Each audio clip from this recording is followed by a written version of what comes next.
sinari mwiza ntacyo natanze ubuntu bwawe mwami w'abami sinari mwiza ntacyo natanze ni kubw'ubuntu bwawe mwami w'abami sinari mwiza ntacyo natanze ubuntu bwawe mwami w'abami Mana urema ibyishimo mu bantu tanga umunezero nuko da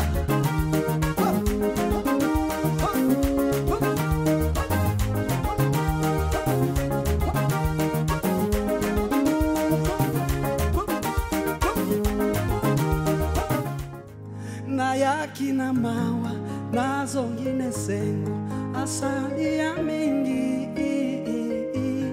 inyangwa malonga kutika tinanga bawa kanisanga nalingi ye mingi na pesa ye nini asili mayele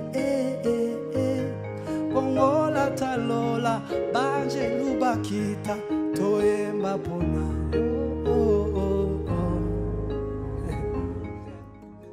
Okili esendela kina mabanga pona kufa Isumu esela ki esengela kinga inaleka Kolo Yesu azuisika na ngai Alobi na ngai va ne péché plus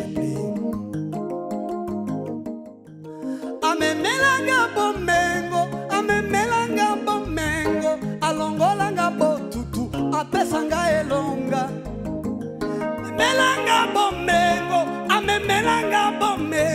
alongolanga botutu apesanga elonga sekela ya esengo mosika na Yesu akosuka wapi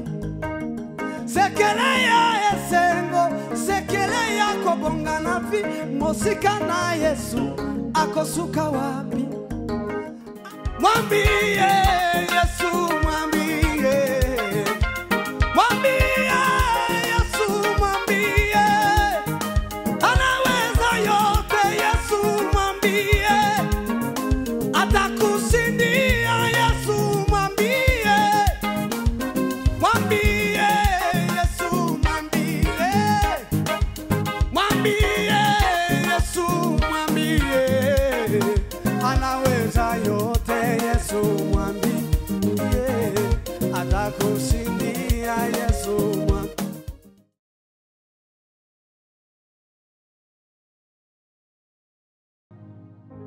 Mana ndaguhimbaje gushimiye ku mbaraga zawe n'ubushobozi bwawe kuba waturinze tukaba tugeze kuri aya masaha ntabwo ari imbaraga zanjye si n'ubushake bwanjye nshobora kubishaka ariko sinabigeraho ariko ni ubushake bwawe niwe washatse kuko tuba hano niwe washatse kuko mwami Yesu duhumeka ndagushimiye Mana kuri izo gahunda zose ku byiza utugirira umunsi ku wundi rero Mana weretse abazumva iki gitaramo ukize abarwayi abafunzwe bakize abarahatandukanye mu bibazo bitandukanye Mana rero mwami Yesu ijwi ryawe rigende ribagereho kuko kwawe kubagereho kuba bature mu bibazo bimwe n'ibindi kubera kuramya no guhimbaza kuko kuvuga izina ryawe byahagurukije ibimuga kuvuga izina ryawe bikiza abarwayi kuvuga izina ryawe bizabihembura ubugingo kuvuga izina ryawe bizabigarura umuntu ubuzima ndagushimiye Mana kuri byose muri byose amen amen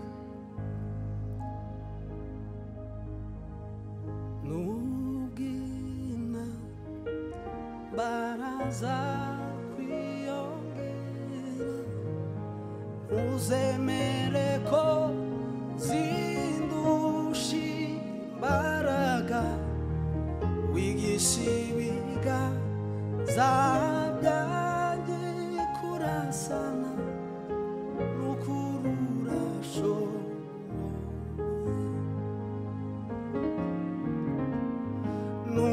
nubwina baraza kwiyongera ntuzemere ko zindusha imbaraga wigisha ibiganza byanjye kurasana n'ukururashoboye n'ubwina baraza kwiyongera ntuzemere ko zindusha imbaraga wigisha ibiganza byanjye kurasana n'ukururashoboye mu rusakuno guhorera kw'amazi gutigita kw'isi yacu dutuyemo amahema y'isumba byose azamera ubuturo bw'iteka amahema y'isumba byose azamera ubuturo bw'iteka mu rusakuno guhorera kw'amazi gutigita kw'isi yacu dutuyemo amahema y'isumba byose azamera ubuturo bw'iteka manuru buhungiro bwacu kanduri n'imbaraga zacu n'ubwifatiro z'isi zakubaho ni wowe nziringira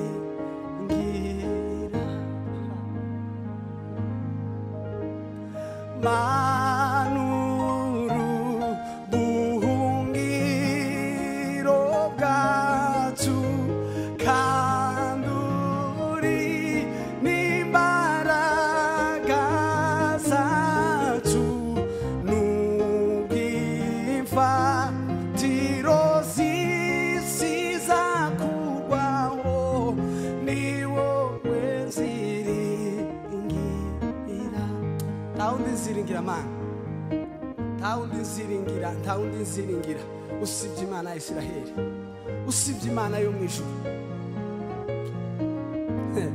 nubwo imfatiro zavaho Yesu Kristo niwe rufatiro wigisha ibiganza byanjye kurasana n'ukururashoboye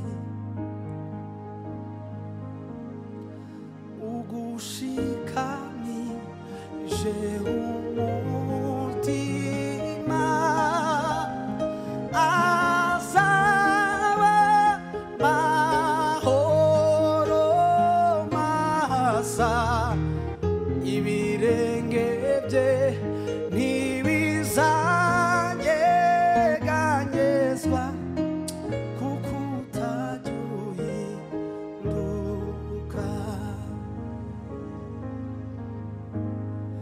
ibirenge bye ntibizanyeganyezwa kuko utajya uhinduka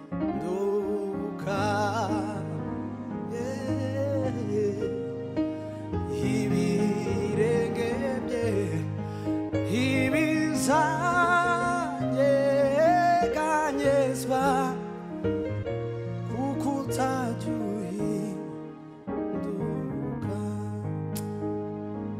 mana ibirenge ntibizanyeganyezwa kuko mana twagushikamije imitima yacu umuntu wese ushikamije umutima ma azaba amahoro. Imana yamutanze mu maboko y'abagome, baramwica bamwica urupfu rubi ruta urwo kwifuzwa. Imana yamutanze mu maboko y'abagome, baramwica bamwica urupfu rubi rutari jutekere z'ubwo buntu bwatumye tubabarirwa, wemerwa n'Imana yo mw'ijuru, uhinduka umwana wayo. N'Imana yamutanze mu maboko y'abagome, baramwica bamwica urupfu rubi rutari rumukwiye. Jutekere z'ubwo buntu bwatumye ubabarirwa, wemerwa n'Imana yo mw'ijuru, uhinduka umwana wayo. Dutekere z'ubwo buntu bwatumye uhaha, wemerwa n'Imana yo mw'ijuru, uhinduka umwana wayo. Reka mfata inanga yanjye ndirimbe, kuko nicyo kimbereye.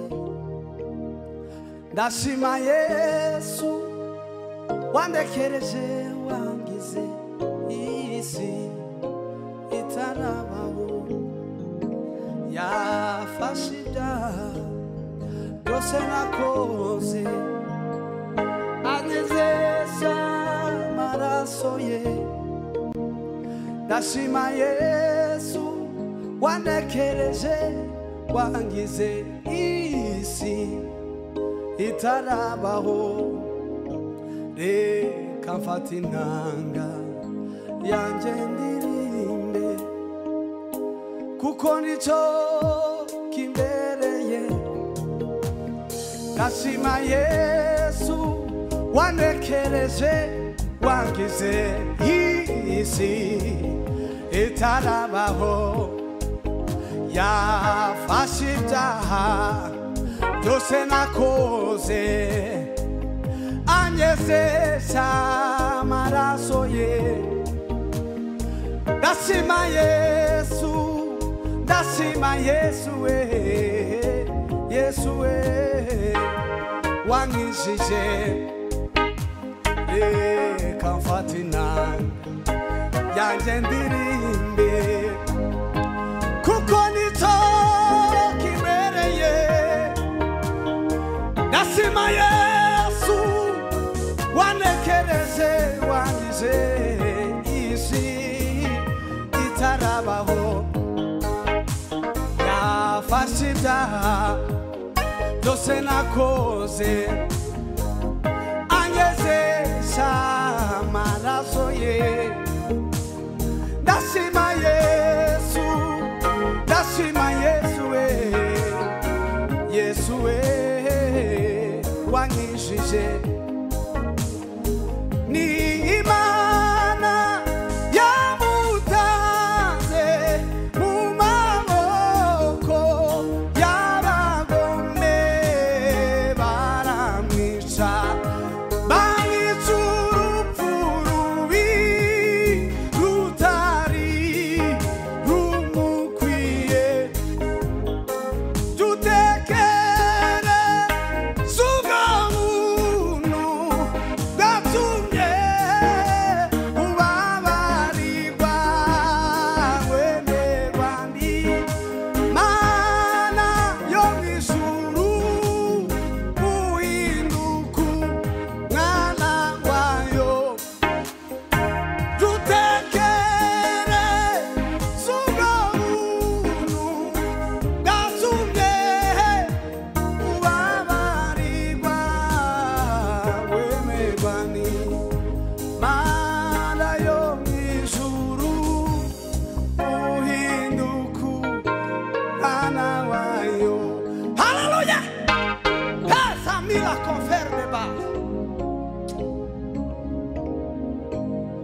gira neza Yesu Kristo we ibiheni dashobora gukura wico yavuze nijimenyi herezo kandi hagaze mwitangiriro ibiheni dashobora gukura wico yavuze nijimenyi herezo kandi hagaze mwitangiriro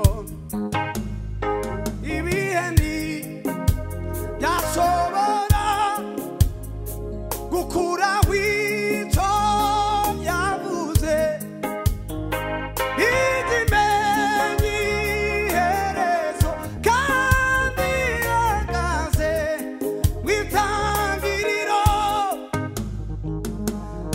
ibiheni dashobora gukura wico Imana yavuzeho nijimenyi herezo kandi hagaze mwitangiriro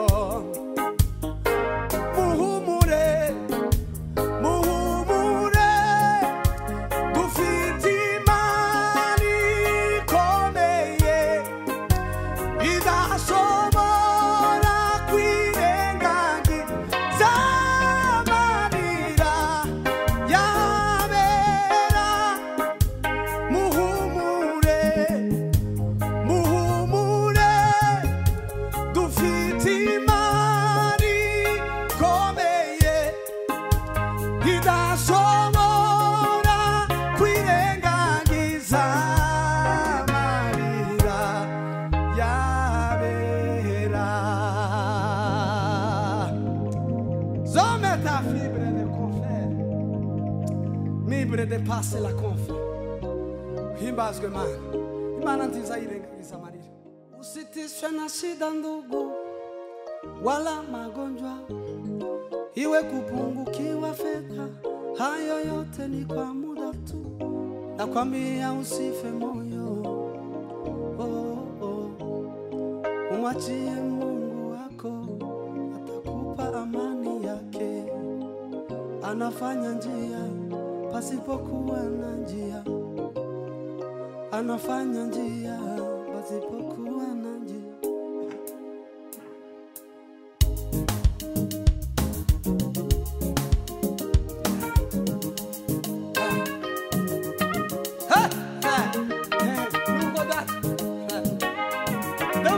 à la fois.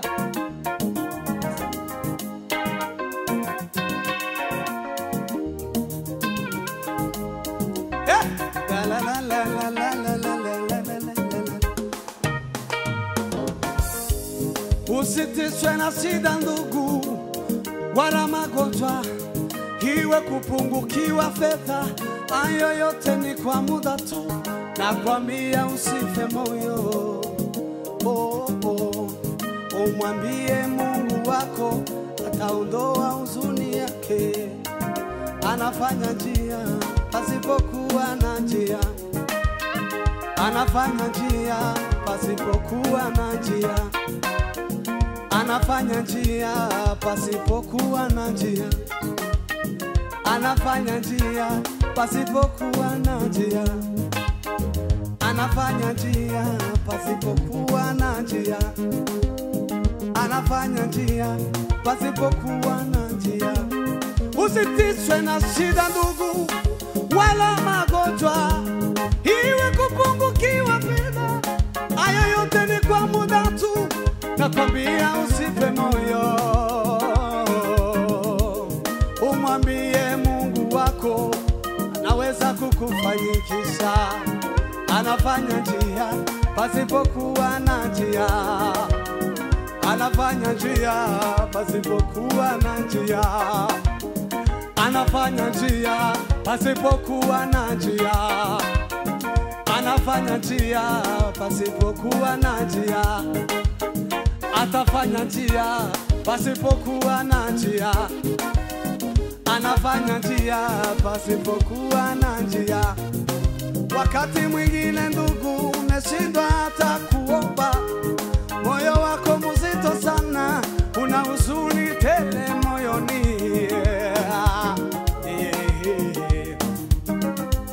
Nakwambia usife moyo, umwachie Mungu wako, ataondoa huzuni yote. Yeye ni Mungu wa amani, atakupa amani yake, atakupa furaha yake moyoni tele.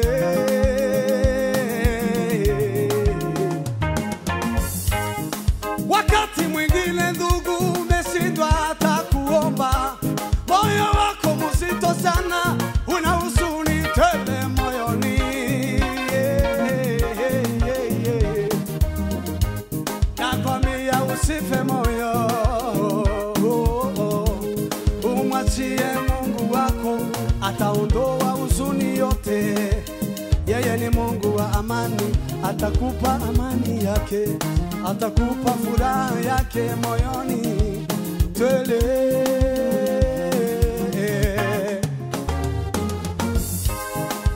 Mwambie Yesu, mwambie, mwambie Yesu, mwambie anaweza yote. Yesu mwambie, atakushindia. Yesu mwambie, mwambie Yesu, mwambie, mwambie Yesu, mwambie anaweza yote. Yesu mwambie, atakushindia. Yesu mwambie, mwambie Yesu, mwambie, mwambie Yesu, mwambie anaweza yote. Yesu mwambie, atakushindia. Yesu mwambie, atakushindia. Yesu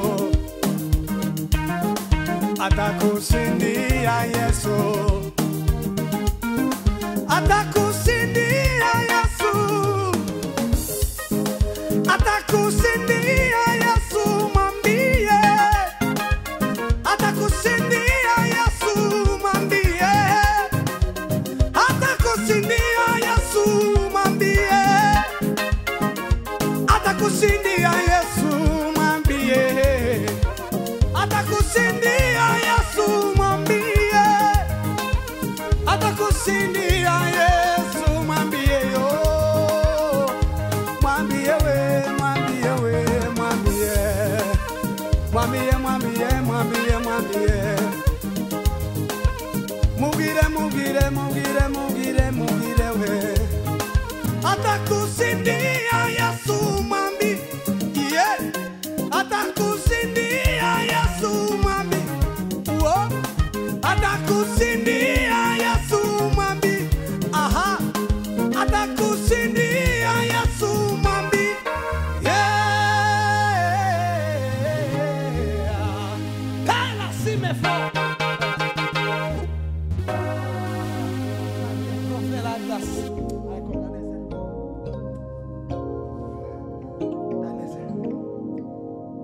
ninasiri naye Yesu,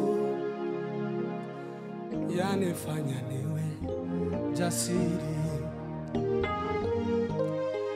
Kwa amani nayo dhiki, yanifanya niwe jasiri.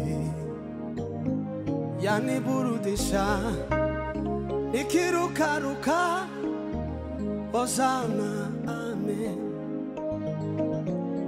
Yaniburudisha nikirukaruka, Hosana amen. Yaniburudisha nikirukaruka, Hosana amen. Yaniburudisha nikirukaruka, Hosana amen. Dakutana nema. Yaniburudisha nikirukaruka, Hosana amen. Yaniburudisha nikirukaruka,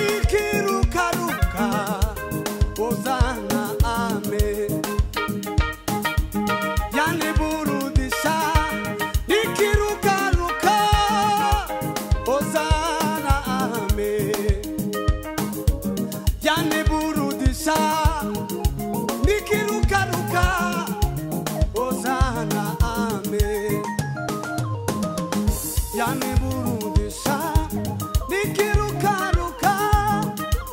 Hosana amen.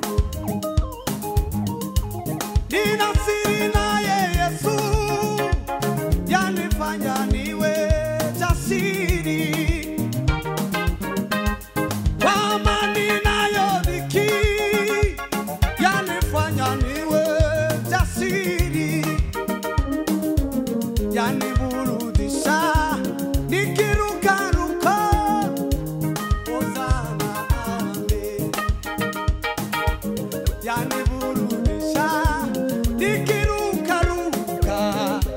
Hosana amen. Nina siri naye Yesu, yanifanya niwe jasiri. Kwa amani nayo dhiki, yanifanya niwe jasiri. Yaniburudisha nikirukaruka. Hosana amen. Yaniburudisha nikirukaruka. Hosana amen. Mwambie wanaolia wakiteswa na malimwengu, waonjeni neema yake na rehema yake Mwokozi. Watapumzishwa, watawekwa huru. Hosana amen. Watapumzishwa, watawekwa huru. Hosana amen. Mwambie wanaolia wakiteswa na malimwengu, waonjeni neema yake na rehema yake Mwokozi. Watapumzishwa, watawekwa huru. Hosana amen. Watapumzishwa, watawekwa huru. Hosana amen. Watapumzishwa, watawekwa huru. Hosana amen.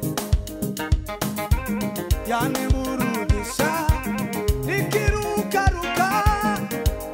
Hosana amen.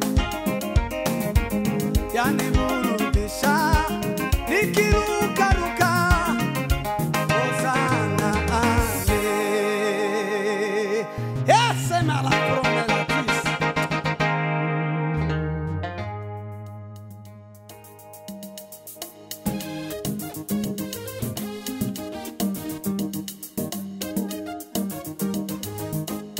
Yego.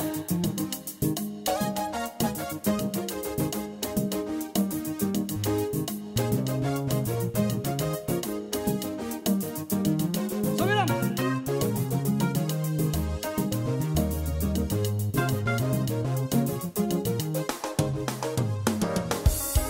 Jameni, mateso haya mpaka lini? Kama ukiwa huru mpaka lini?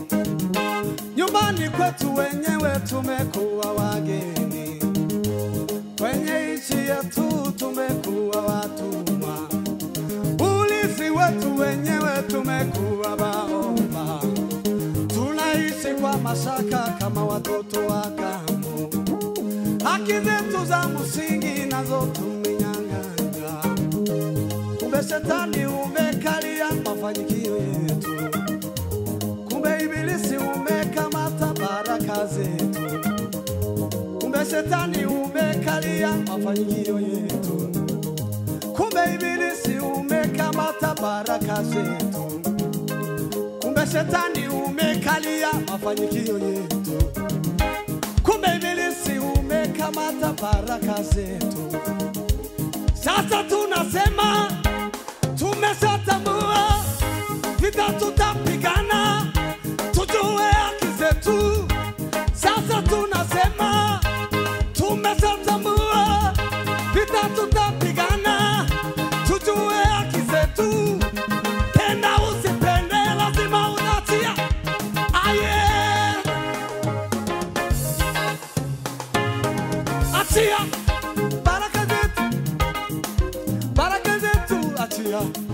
watoto wetu achia, baraka zetu achia, baraka zetu achia, ndoa zetu achia, familia zetu achia, familia zetu achia, kanisa letu achia, vijana wetu achia, achia, achia, kwa jina la Yesu, kwa jina la Yesu, kwa jina la Yesu achia, kwa jina la Yesu, kwa jina la Yesu, kwa jina la Yesu, kwa jina la Yesu, kwa jina la Yesu.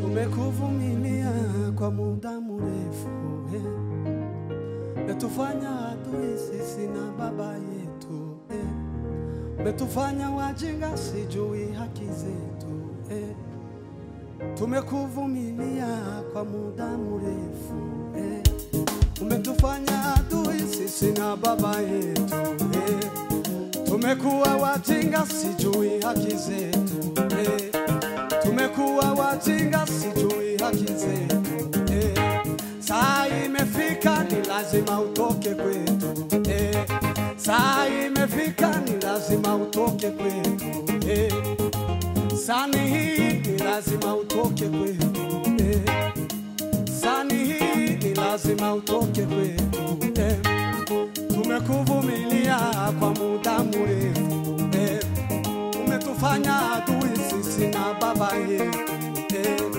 umetufanya wajinga sijui haki zetu, sani hii ni lazima utoke kwetu, sani hii ni lazima utoke kwetu, sani hii ni lazima atoke kwetu, sani hii ni lazima atoke kwetu, sani hii ni lazima atoke kwetu, sani hii ni lazima atoke kwetu, sani hii ni lazima atoke kwetu. Umetufanya adui sijui haki zetu, umetufanya wajinga sisi na baba zetu, umetufanya adui sisi na baba yetu, umetufanya wajinga hatujui haki zetu, sani hii ni lazima utoke kwetu, sani hii ni lazima utoke kwetu,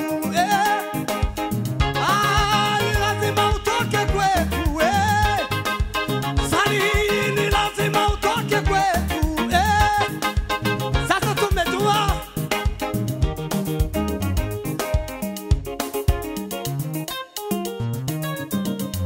sasa tumejua Mungu ni baba yetu, fedha na dhahabu vyote ni mali yetu, dunia na vilivyomo ni mali ya baba yetu.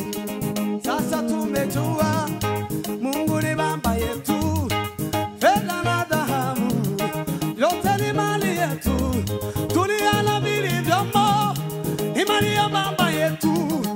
Sasa tumejua Mungu ni baba yetu, fedha na dhahabu vyote ni mali yetu, dunia na vilivyomo ni mali ya baba yetu, dunia na vilivyomo ni mali ya baba yetu, dunia na vilivyomo ni mali ya baba yetu.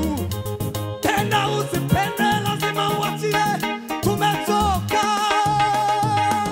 Achia, achia.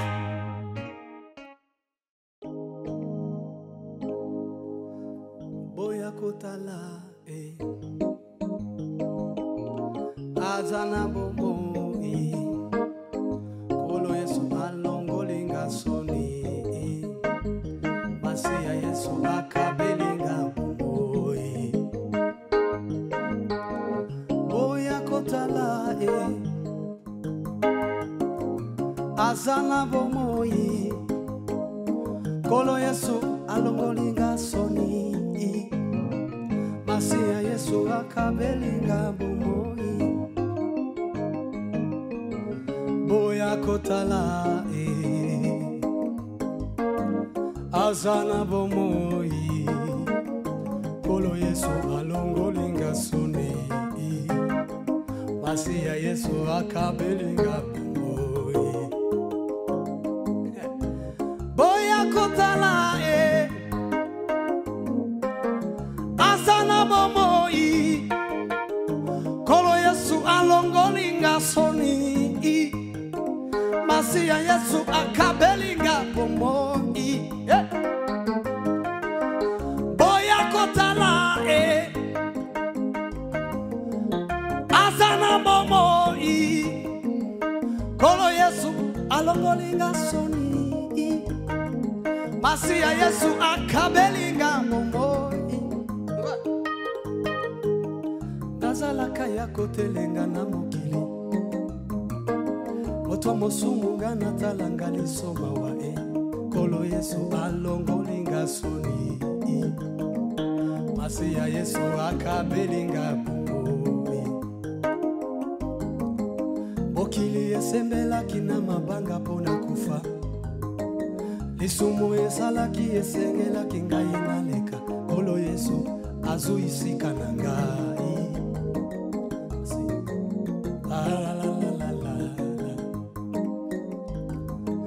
Mokili esembelaki na mabanga pona kufa.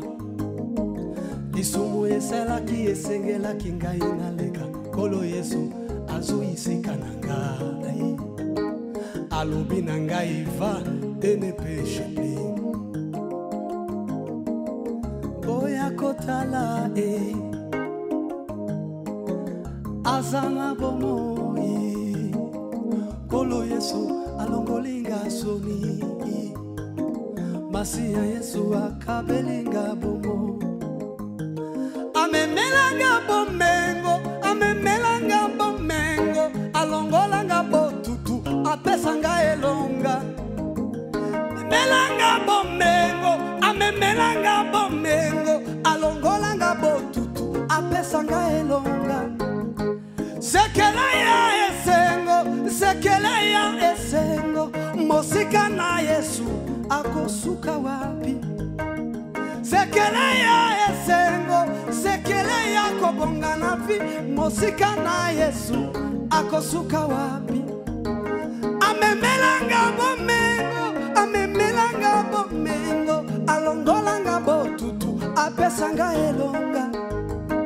Sekeleya esengo, sekeleya kobonga na vi, mosika na Yesu akosuka wapi.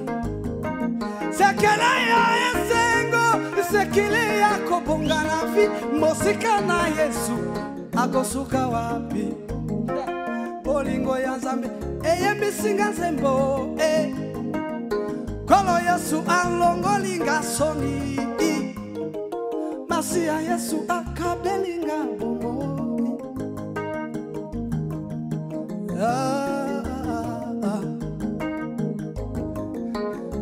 Azali malamu Yesu azali malamu Yesu azali malamu Yesu azali malamu Yesu azali malamu Yesu mwana nampate azali malamu Yesu yo azali malamu Yesu amemelanga bomengo, amemelanga bomengo, alongolanga botutu, apesanga elonga. Amemelanga bomengo, amemelanga bomengo, alongolanga botutu, apesanga elonga. Sekeleya esengo, sekeleya esengo, mosika na Yesu akosuka wapi. Sekeleya esengo, sekeleya kobonga na vi, mosika na Yesu akosuka wapi.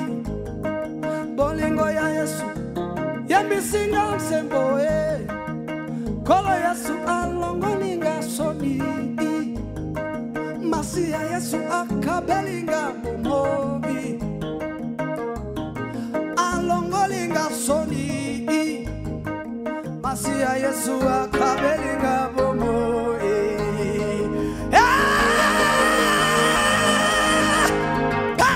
feel like that.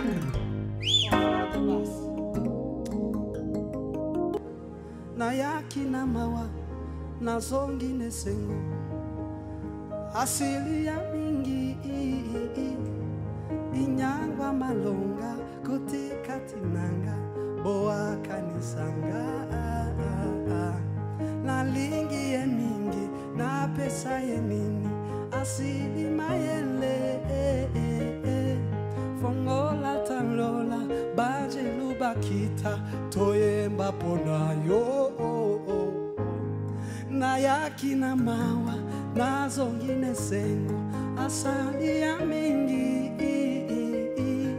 inyangwa malonga kutika tinanga bawa kanisanga na lingi ye mingi na pesa ye nini asili mayele kongola talola banje lubakita toyemba pona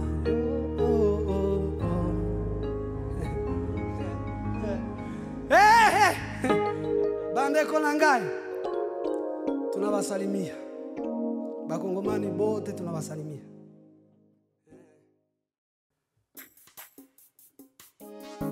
Aha.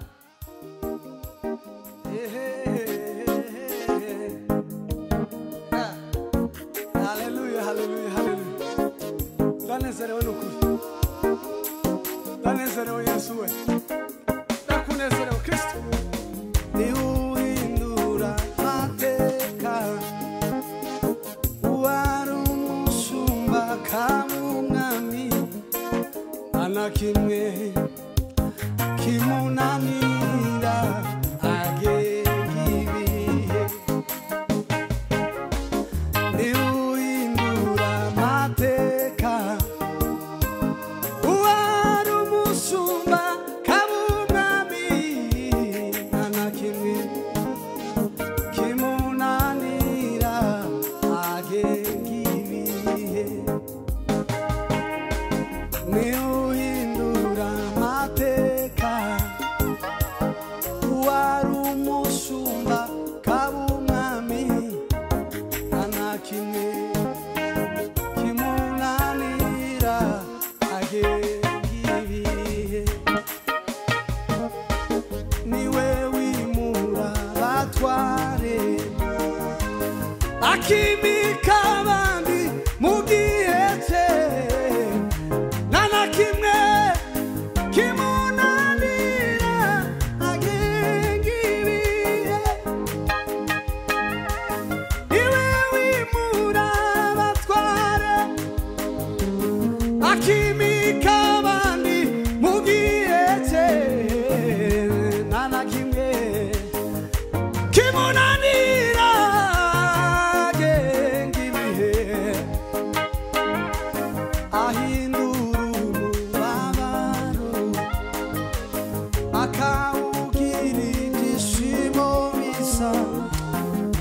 anakimwe kimunanira agegibihe ma naguhamagaye Yesu ahindura umubabaro akawugira ibyishimo bisa nanakimwe kimunanira agegibihe nubwo wambaye amagara akwami kumwenda w'igitare nanakimwe kimunanira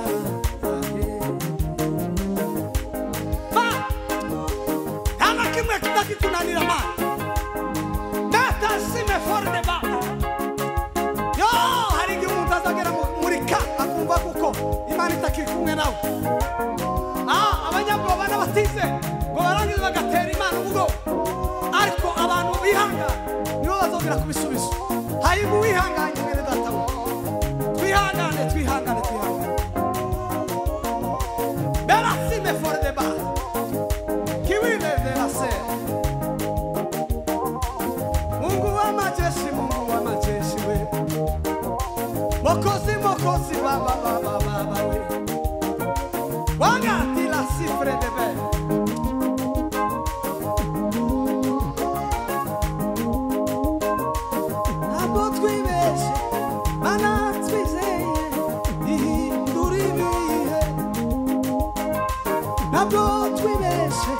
Imana twizeye ihindura ibihe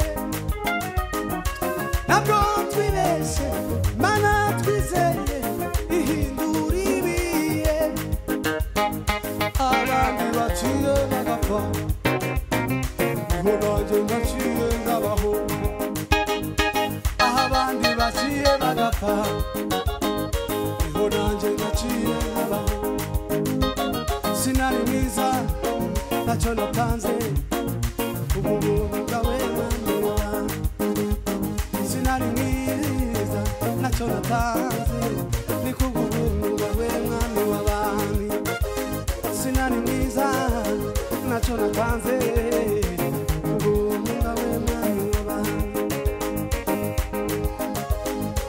ukipatwa na shida elekea Yesu